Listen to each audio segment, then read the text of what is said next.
अपने बाइबल अध्ययन में भजन संगीता 1 से अध्ययन करेंगे।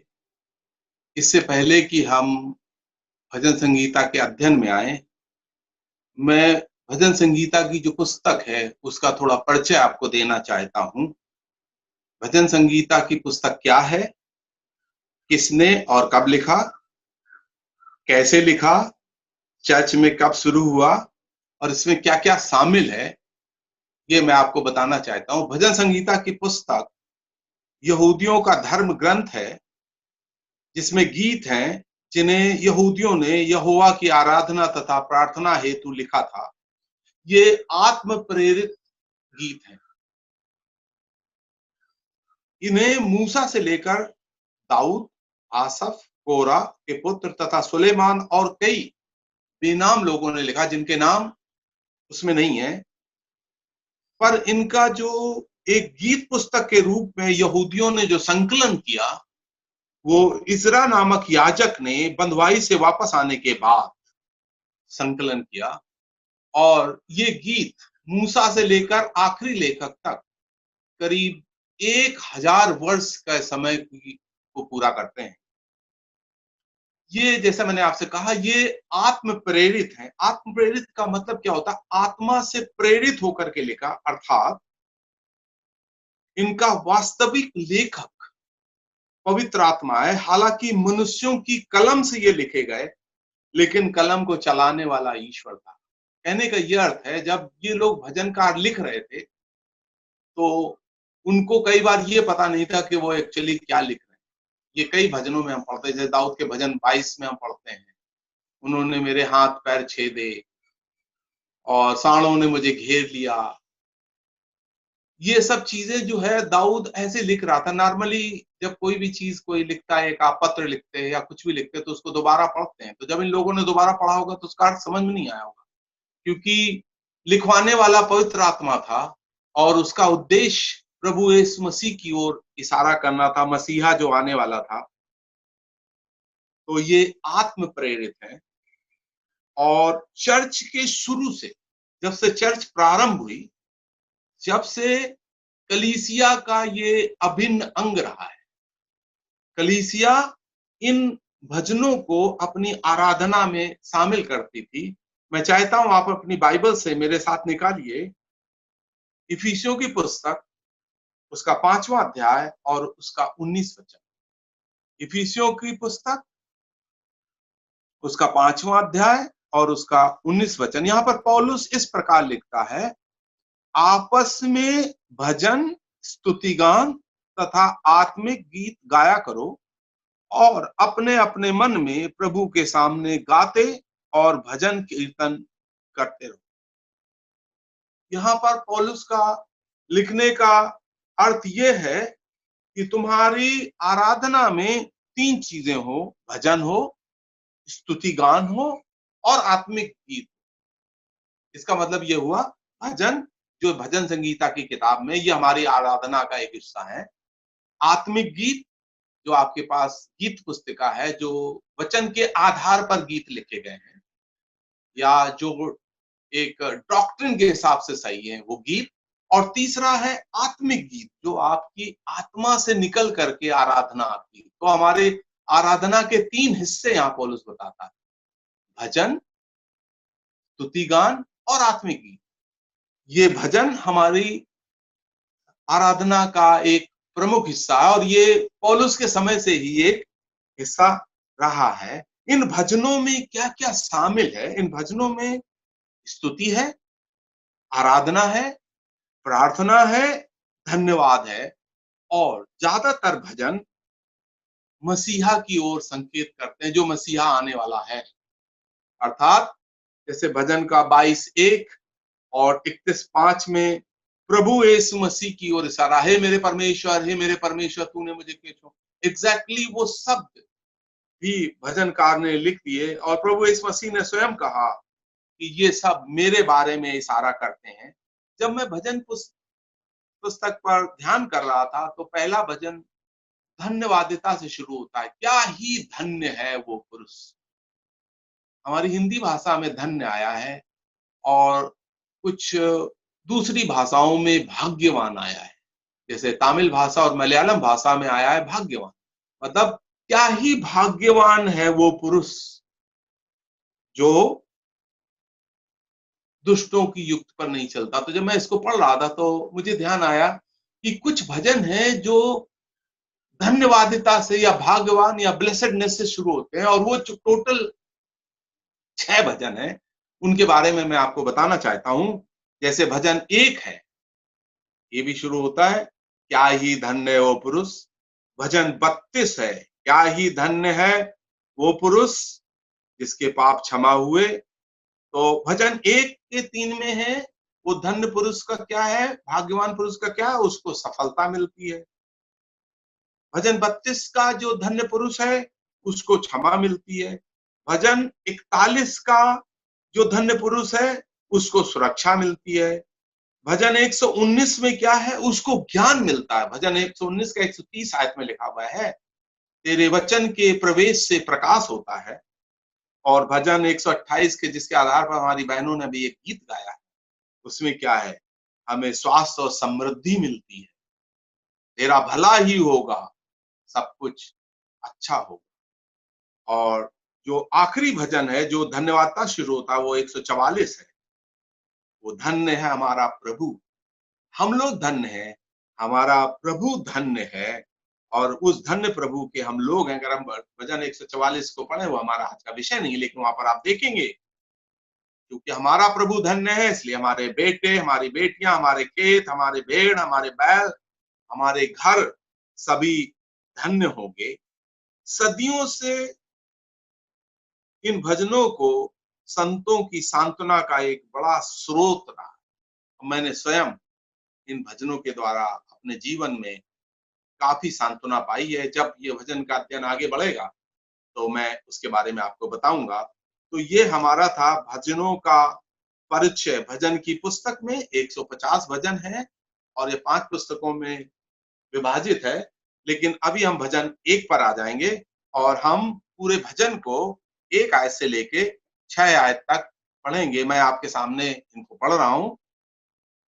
भजन संख्या 1, उसकी 1 आयत से लेके 6 आयत तक। क्या ही धन्य है वो पुरुष जो दुष्टों की युक्ति पर नहीं चलता, ना पापियों के मार्ग में खड़ा होता, ना ठट्ठा करने वालों की मंडली में बैठता है, परंतु वो तो प्रभु की व्यवस्था से प्रसन्न रहता और उसकी व्यवस्था पर रात दिन ध्यान करता रहता है। वो उस वृक्ष के समान है जो बहती नालियों के किनारे लगाया गया है, जो अपनी ऋतु में फलता है और जिसके पत्ते कभी नहीं मुरझाते। इसलिए जो कुछ वो पुरुष करे वो सफल होता है। दुष्ट लोग ऐसे नहीं होते, वे भूसी के समान होते हैं जो पवन से उड़ाई जाती है। इस कारण दुष्ट लोग अदालत में स्थिर न रह सकेंगे, ना पापी धर्मियों की मंडली में ठहरेंगे। क्योंकि प्रभु धर्मियों का मार्ग जानता है, परंतु दुष्टों का मार्ग नाश हो जाएगा। परमेश्वर अपने पवित्र वचन के पढ़ने से हमें आशीष दे। इस वचन में हम 2 प्रकार के लोग देखते हैं, 2 लोग, 2 मार्ग और उनके 2 अंत। 2 प्रकार के लोग हैं, धर्मी लोग और दुष्ट लोग। 2 मार्ग है, परमेश्वर के वचन का मार्ग, दुष्टों की युक्ति का मार्ग। 2 अंत हैं, एक आशीषित अंत है और दूसरा है नाश का अंत। तो यहाँ पर धन्य मनुष्य की व्याख्या दी गई है, वो पुरुष जो दुष्टों की युक्ति पर नहीं चलता। इन 6 आयतों को हम इस प्रकार से बांट सकते हैं, धन्य मनुष्य की युक्ति, धन्य मनुष्य की शक्ति, धन्य मनुष्य की प्राप्ति और उसके अलावा धन्य मनुष्य की दोस्ती। धन्य मनुष्य की युक्ति भजन संहिता के 1 और 2 में है, इसकी आयत में है। धन्य मनुष्य की शक्ति 3 और 4 पर है। धन्य मनुष्य की प्राप्ति 5 और 6 आयतों में है। और धन्य मनुष्य की दोस्ती यहोवा के साथ, यहोवा की आज्ञाएं और की व्यवस्था से प्रसन्न रहना है। अगर इसका आप निचोड़ देखें तो ये धन्य मनुष्य कौन है? जब मैं इसके ऊपर ध्यान कर रहा था तो मेरे मन में 3 बातें आई। धन्य है वो पुरुष जो दुष्टों की युक्ति पर नहीं चलता। कहने का क्या अर्थ है? जो दुष्टों को अपना कान नहीं देता, दुष्ट लोग जो सलाह देते हैं उसको अपना कान नहीं देता। दूसरा है, दुष्टों को वो अपना ध्यान नहीं देता, जो लोग वो कहते हैं उस पर वो बाद में मनन नहीं करता। और तीसरा है, दुष्टों को स्थान नहीं देता। धन्य पुरुष वो है जो दुष्टों को कान नहीं देता, दुष्टों की बातों पर ध्यान नहीं देता और दुष्टों को अपने जीवन में कोई स्थान नहीं देता। उसकी जगह वो क्या करता है? वो यहोवा की व्यवस्था को कान देता है, यहोवा की व्यवस्था को सुनता है, यहोवा की व्यवस्था पर ध्यान करता है और यहोवा की व्यवस्था को अपने जीवन में स्थान देता है। तो हमारे जीवन में परमेश्वर के वचन को बहुत एक इंपॉर्टेंट, बहुत महत्वपूर्ण स्थान है। उसका विवरण इस में है। मैं विश्वासियों को ज्यादातर जीवन के 5 स्तंभ, एक मसीह जीवन के 5 स्तंभ के रूप में बताता हूं और वो 5 स्तंभ इस प्रकार से हैं। जब आप सुबह उठें तो सबसे पहले आप प्रार्थना करें, हाथ मुंह धो करके, घुटने टेक करके प्रभु के सम्मुख प्रार्थना में आए। इसको अपने जीवन का एक अटूट हिस्सा बना लें। सबसे पहले अगर मुंह खोलो तो परमेश्वर से प्रार्थना में खोलिए। दूसरा है, प्रार्थना के बाद परमेश्वर की आवाज को सुने, उसके वचन को सुने, उसको अपना कान दें। तीसरा है, मैं लोगों से कहता हूं, संडे का दिन परमेश्वर का दिन है। 6 दिन आप खूब काम करें, एक दिन परमेश्वर का दिन है। 6 दिन आपके लिए है, लेकिन संडे के दिन कोई भी प्रोग्राम ना बनाए। और चौथा मैं कहता हूं, परमेश्वर ने जो कुछ आपको दिया है उसमें कम से कम आप 10% प्रभु को अवश्य दें। और जो पांचवी चीज मैं लोगों से कहता हूं, वो ये कहता हूं कि जीवन में कोई समस्याएं आएंगी जिनका समाधान हमारे पास नहीं होता, उसके लिए हम प्रभु के सामने उपवास और प्रार्थना में एक दिन बिताएं और उसका आप रिजल्ट अपने सामने देखेंगे। तो ये 5 स्तंभ है, लेकिन मैं इसका दूसरा स्तंभ है जो परमेश्वर के वचन का महत्व। जब आपके कान में कोई आवाज जाए, आपके मुंह से कोई शब्द निकले तो परमेश्वर की प्रार्थना में निकले, और कान में अगर आवाज जाए तो परमेश्वर का वचन। तो यहां पर हम देखते हैं, ये व्यक्ति ना तो कान देता है, ना ध्यान देता है, ना स्थान देता है। हम इसकी मिसाल देखते हैं। हमारा चलना, हमारा खड़ा होना और हमारा बैठना। बाइबल में लिखा हुआ है, उत्पत्ति के 5 अध्याय और उसके 22 वचन में, उत्पत्ति का 5 अध्याय 22 वचन, ये नोट्स मैंने आपको भेजे हुए हैं। उसमें यूं लिखा हुआ है, हनोक यहोवा के साथ 300 वर्ष तक चलता रहा। अगर आप उत्पत्ति का 5 और 6 अध्याय पढ़ें तो उस समय दुनिया पाप और बुराई से भरी हुई थी, लेकिन उस पाप और बुराई के समय में भी हानोक 1 साल 2 साल नहीं, 300 साल यहोवा के साथ साथ चलता रहा। जब आप यहोवा के साथ चलते हैं, उसके वचन के अनुसार चलते हैं, तो यहोवा भी आपके साथ चलने लगता है। यहोवा उसके साथ 300 साल चला और अंत में यहोवा ने क्या कहा, हानोक बहुत हो गया, चलो अभी घर चलते हैं। तो हानोक को प्रभु अपने घर ले गया। हम इस पाप भरी दुनिया में, दुनिया कभी भी अच्छी नहीं थी, उस समय भी हम क्या पढ़ते हैं, मनुष्य के मन से जो निकलता था निरंतर बुरा ही था। उतनी बुरी दुनिया में हानोक बड़े तन मन से यहोवा के साथ चले। हम दुष्टों के साथ ना चलें, यहोवा के साथ चलें। दूसरा पढ़ते हैं, एलिया नबी था जो यहोवा के सम्मुख खड़ा हुआ। वो 2 बार कहता है, यहोवा के सम्मुख में खड़ा होता हूं। मतलब हमारा परमेश्वर जो है सदैव हमें देखता है। जब मैंने बाइबल पढ़ी पहली बार तो मुझे लगा, जो पहला नाम बाइबल में किसी ने परमेश्वर को दिया, ये एक अन्य जाति स्त्री ने, हाजिरा ने दिया। और हाजिरा ने उत्पत्ति के 16 अध्याय के 13 वचन में दिया है। क्या कहा है कि परमेश्वर तू मेरा देखने हारा परमेश्वर। हमारा परमेश्वर कौन है? जो हमें सदैव देखता है। जब आप रेलवे स्टेशन जाते हैं या एयरपोर्ट जाते हैं, वहां पे क्या लिखा होता है? आप सीसीटीवी के निगरानी में हैं। लेकिन मुझे तुरंत ध्यान आता है, परमेश्वर तेरा धन्यवाद हो, हम आपकी निगरानी में हैं। हमारा परमेश्वर सदैव हमें देखता है। तो यहाँ पर एलिय्याह कहता है, उस यहोवा परमेश्वर के सम्मुख मैं खड़ा होता हूं। एलिय्याह यहोवा के सम्मुख खड़ा हुआ, लेकिन उसके जीवन में ऐसी परिस्थिति आ गई जब वो काफी हतोत्साहित हुआ। तो हम क्या पढ़ते हैं? यहोवा उसके साथ खड़ा हुआ। पहला राजा के 18 और 19 अध्याय में अगर पढ़ें तो चूंकि एलिय्याह यहोवा के साथ खड़ा होता था, यहोवा भी एलिय्याह के साथ खड़ा हो गया। समझिएगा, अगर आप यहोवा के साथ चलेंगे, यहोवा आपके साथ चलेगा। यहोवा के साथ आप खड़े होंगे, यहोवा आपके साथ खड़ा होगा। वहां क्या बोलते हैं? उस हतोत्साहित स्थिति में यहोवा का दूत उसके पास आया, झाऊ के पेड़ के नीचे वो लेटा हुआ था, उसको जगाया, उसे भोजन खिलाया, उसे पानी पिलाया। और क्या पढ़ते हैं? उस भोजन की शक्ति से एलिय्याह 40 दिन तक चल के होरब तक चला गया। जब मैं इसको पढ़ता हूं, कितना महान है हमारा परमेश्वर। क्या भोजन खिलाया उसने, क्या उसमें ताकत थी, क्या विटामिन थे उस रोटी में, कि उस रोटी को खा करके परमेश्वर का भक्त 40 दिन की यात्रा पूरी की।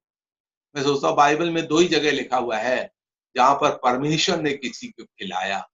एक तो इस अपने भक्त को जो बड़ी हतोत्साहित दशा में था, और दूसरा वो 7 प्रभु के चेले जो प्रभु से दूर हट करके अपने पैसे कमाने के धंधे में लगे हुए थे। जब उन्होंने कोई मछली नहीं पकड़ी तब प्रभु ने कहा दाहिनी ओर जाल डालो, और जब उन्होंने मछली पकड़ ली और वापस आए तो क्या देखते हैं? वहां पर आग पर भुनी हुई मछली और रोटी रखी हुई थी। 2 लोगों को प्रभु ने खाना खिलाया। और तीसरा हम पढ़ते हैं, दाऊद यहोवा के सम्मुख बैठा। हनोक प्रभु के साथ चला, एलिय्याह प्रभु के सम्मुख खड़ा हुआ, और दाऊद प्रभु के सम्मुख बैठा। हमारा चलना, खड़ा होना, बैठना दोस्तों के साथ नहीं, यहोवा के साथ होना चाहिए। और वहां पर हम पढ़ते हैं, परमेश्वर ने दूसरा शमूएल का 7 अध्याय में है, उसके 29 वचन में क्या कहता है? उसका घराना सदा काल के लिए धन्य। जब हमारा उठना, बैठना और चलना यहोवा के साथ होगा, परमेश्वर आपके घराने को धन्य कर देगा। इसलिए हमें क्या करना है? हमें बहुत ध्यान से अपने जीवन को प्रभु के मार्ग में चलाना है। यहाँ पर इस धन्य व्यक्ति की संज्ञा उस वृक्ष से दी गई है। तीसरी आयत में पढ़ते हैं, वो उस वृक्ष के समान है जो बहती नालियों के किनारे लगाया गया है और अपनी ऋतु में फलता है, जिसके पत्ते कभी नहीं मुरझाते, और जो कुछ वो पुरुष करे वो सफल होता है। यहाँ पर हम इस धन्य पुरुष की 5 बातें देखते हैं। उसकी तुलना या उसकी संज्ञा उस हरे भरे और फल लाने वाले वृक्ष से दी गई है। और इस वृक्ष की खासियत क्या है? पहली बात तो वो स्थिर, जो वृक्ष जहां लगा हुआ है कभी वहां से हटेगा नहीं। हम एक बार प्रभु में आ गए, हम कभी वहां से हट नहीं सकते। वो स्थिर है, जो बहती नालियों के किनारे लगाया गया। इंग्लिश में आता है प्लांटेड। परमेश्वर ने हमें जंगल से निकाल कर अपने घर में प्लांट कर दिया। और बहती हुई नालियां, जहां वचन बह रहा है, परमेश्वर का वचन, तो परमेश्वर ने हमें स्थिर किया है। दूसरा क्या है? उसके पत्ते कभी नहीं मुरझाते। उसके जीवन में स्थिरता है, उसके जीवन में हरिता है, क्योंकि उसकी जड़ें कहां पर है? पानी में। जब आपकी जड़ें परमेश्वर के वचन में होंगी, बाइबल में लिखा हुआ, आपके पत्ते कभी नहीं मुरझाते। तीसरा हम पढ़ते हैं, उसके अंदर जीवन है, पेड़ में जीवन होता है। और चौथा हम पढ़ते हैं, समय पर वो फल लाता है। उसके जीवन में फल आने लगते हैं, और अंत में जो कुछ वो करे वो सफल होता है। परमेश्वर की ये प्रतिज्ञा है कि अगर आपकी जड़ें परमेश्वर के वचन में हैं, तो आप जो करेंगे परमेश्वर उसको सफल करेगा। मैंने अपने जीवन में इस चीज को अनुभव किया। जहां मैंने सेवा की, वहां परमेश्वर ने हमें नहीं, हमारी यूनिट को भी, जिस जहाज में जहां पर भी था, बहुत आशीषित किया। क्योंकि बाइबल में लिखा हुआ है, अगर आपका जीवन वचन पर आधारित है, यहाँ पर क्या लिखा हुआ, जो कुछ आप प्रार्थना में कहें, परमेश्वर मैं ये कर रहा हूं, आप इसको सफल कीजिए, और परमेश्वर इस चीज को सफल करेगा। तो यहाँ पर हमने 5 चीजें देखी। वो स्थिर रहता है, वो हरा भरा रहता है, उसमें जीवन होता है, वो समय पर फल लाता है, और वो जो कुछ करे वो सफलता की ओर बढ़ता है। लेकिन दुष्टों की तुलना कैसे की गई है? 4 आयत में है, दुष्ट लोग अलग होते, वो ऐसे नहीं होते। कैसे होते? भूसी के समान होते हैं, जो पवन से उड़ाई जाती। दुष्टों की तुलना भूसी से की गई। आपने भूसी पर ध्यान दिया? मैं देखता हूं भूसी में कोई वजन नहीं होता, वो हवा से उड़ती है, हवा उसको उड़ाती है। पवन, जहां भी शब्द आया है बाइबल में, वो पवन से मतलब होता है शैतान। इन लोगों को शैतान उड़ाता है, शैतान चलाता है। हमको प्रभु चलाता है, इनको शैतान चलाता है। पवन से भूसी उड़ाई जाती है। आज इधर पीने जा रहे हैं तो कल उधर सिनेमा देखने, कल इधर जा रहे हैं, आज उधर जा रहे हैं। लेकिन ये क्या है? जो धन्य पुरुष है वो स्थिर है, वो कभी हिल नहीं सकता। उसका मार्ग पर यहोवा के वचन में स्थिर है। तो भूसी, पहली बात, उसमें कोई वजन नहीं होता, उसमें कोई स्थिरता नहीं होती, वो एक जगह नहीं रुक सकती। जिधर की हवा चली उधर को उड़ जाएगी। उसमें कोई जीवन नहीं होता, वो मृत होती है, और वो किसी काम की नहीं होती। उसमें कोई फल नहीं होता, वो व्यर्थ होती है। क्या करते हैं भूसी को? उसको जलाया जाता है, नहीं तो उसमें अस्थमा का प्रॉब्लम हो जाए। जहां जहां भूसी बहुत ज्यादा होती है, आप देखें उन मिलों के पास में, उसको आग से जला देते, नहीं तो जानवरों और इंसानों को बीमारी लेकर के आती है, और भूसी बेकार होती है। देखिए, एक विश्वासी की तुलना और एक अविश्वासी की तुलना, एक धन्य पुरुष की तुलना और एक अधर्मी की तुलना।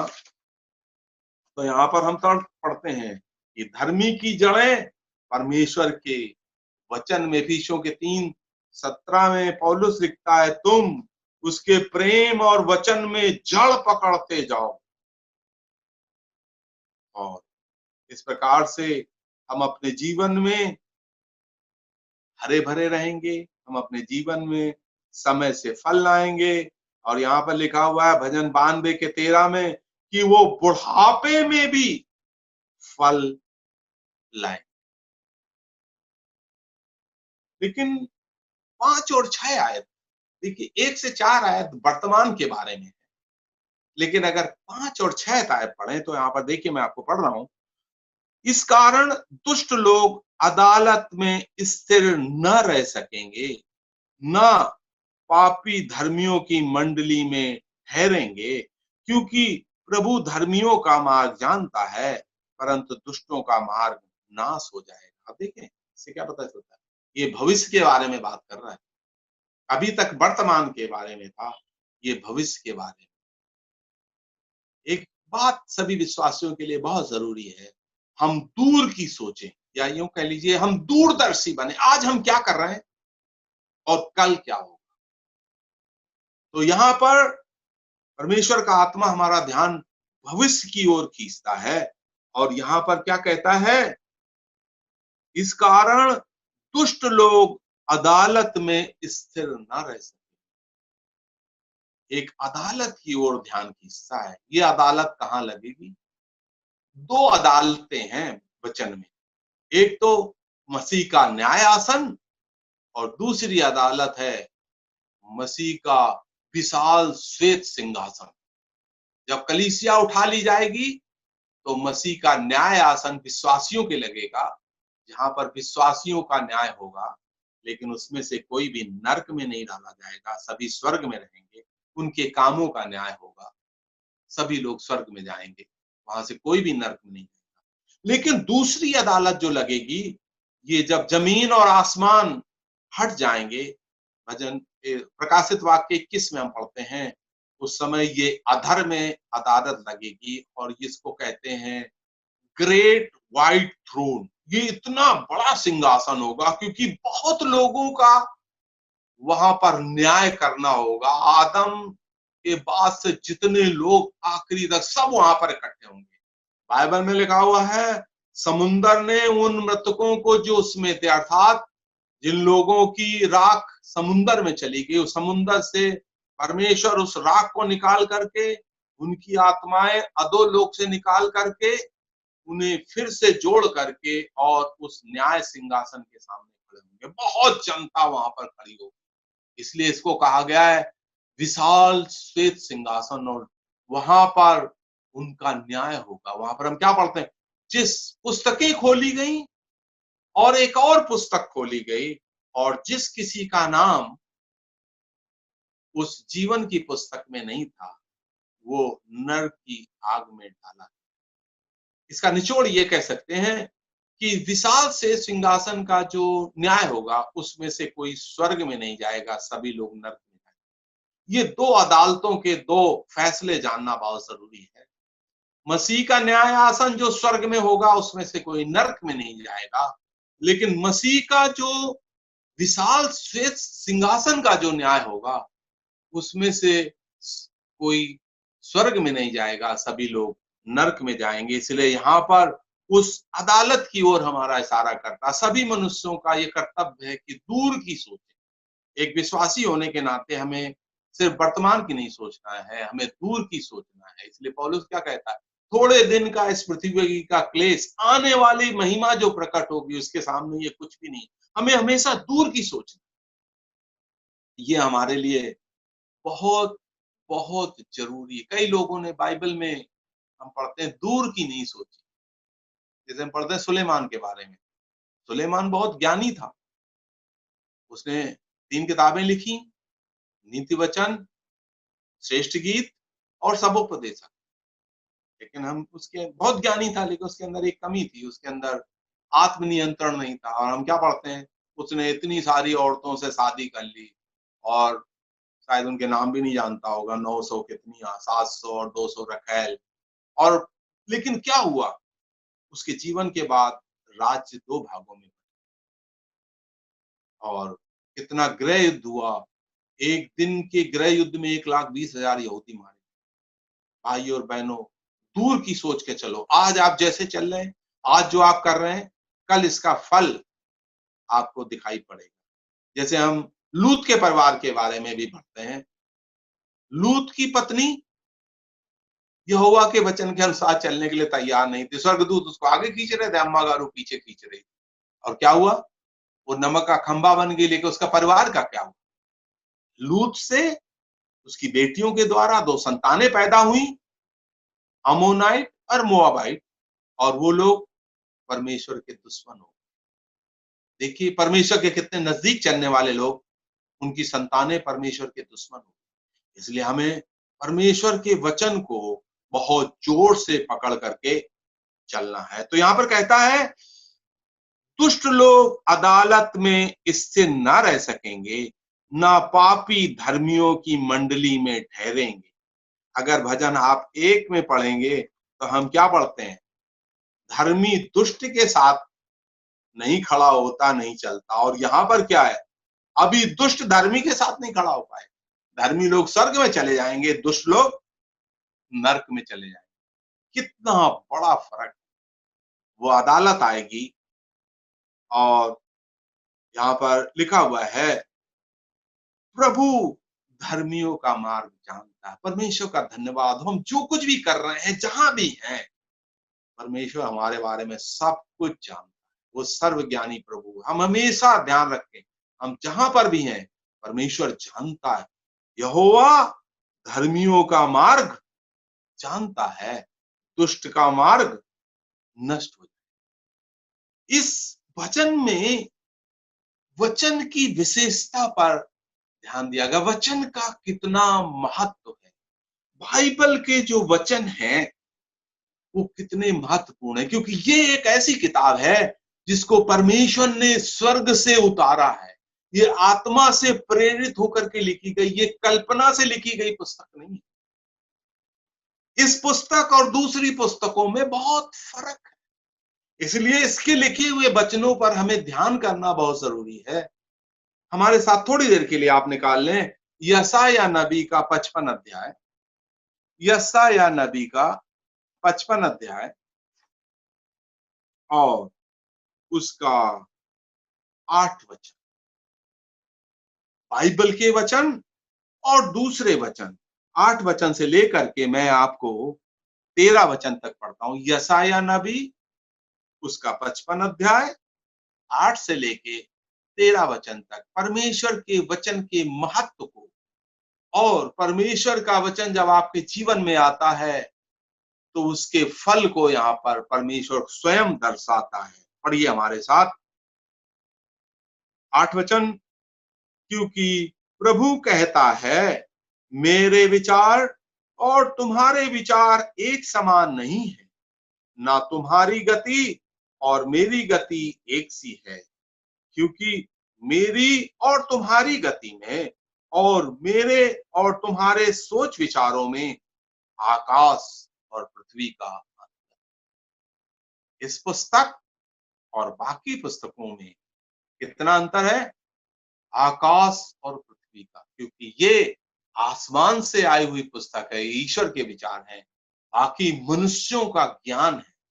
और आगे 10 वचन में लिखा हुआ है, जिस प्रकार से वर्षा और हिम आकाश से गिरते हैं, वो यूं ही वहां लौट नहीं जाते, वरन भूमि पर पड़कर उपज उपजाते हैं, जिससे बोने वाले को बीज और खाने वाले को रोटी मिलती है। बारिश से क्या होता है? उससे फसल पैदा होती है, पीने के लिए पानी मिलता है, खाने के लिए भोजन मिलता है। इसी प्रकार से परमेश्वर कहता है, मेरा वचन भी होगा जो मेरे मुख से निकलता है। ये वचन बाइबल कहां से आई? परमेश्वर के मुख से निकले हुए शब्द हैं। वो व्यर्थ ठहर कर मेरे पास वापस न लौटेगा, जो मेरी इच्छा है उसे वो पूरा करेगा, और जिस काम के लिए मैंने उसको भेजा है उसे वो सफल करेगा।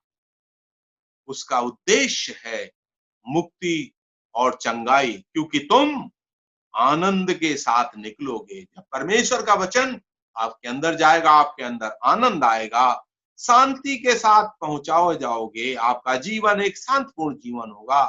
तुम्हारे आगे आगे पहाड़ और पहाड़ियां गला खोलकर जय जयकार करें। जिनको आप सोचते हैं बहुत बड़े लोग हैं, पहाड़ हैं, बहुत बड़े लोग हैं, वो आपकी तारीफ करेंगे, क्योंकि आपका जीवन परमेश्वर के वचन पर आधारित है। और 13 वचन में लिखा हुआ, भटकटाइयों की संति सनोवर उगेंगे और बिच्छू पेड़ों की संति मेहंदी उगेगी।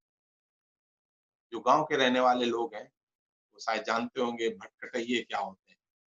भटकटाइये का जो पेड़ होता है उसके पत्ते में भी कांटे होते हैं, उसके फल में भी कांटे होते हैं, उसको कोई जानवर भी नहीं खा सकता, वो सिर्फ जलाई जाती। नॉर्मली लोग उसको काट के उसको जला देते ताकि उसके फल से दोबारा जो है पेड़ ना आए। तो भटकटैये का पेड़ किसी काम का नहीं होता और जहरीला भी होता है, लेकिन उसकी जगह क्या होगा? सनोवर हो गई। छोटा सा एक पौधा होता है भटकटैये, ज्यादा 6 या 8 इंच, लेकिन कई मीटर ऊंचा सनोवर। ये पहाड़ी प्रदेश में सनोवर के पेड़ होते हैं। आपका जीवन बहुत ऊंचा उच्च स्तर का जीवन परमेश्वर देगा जब परमेश्वर का वचन आपके जीवन में आएगा। और आगे लिखा, बिच्छू पेड़ों की संति।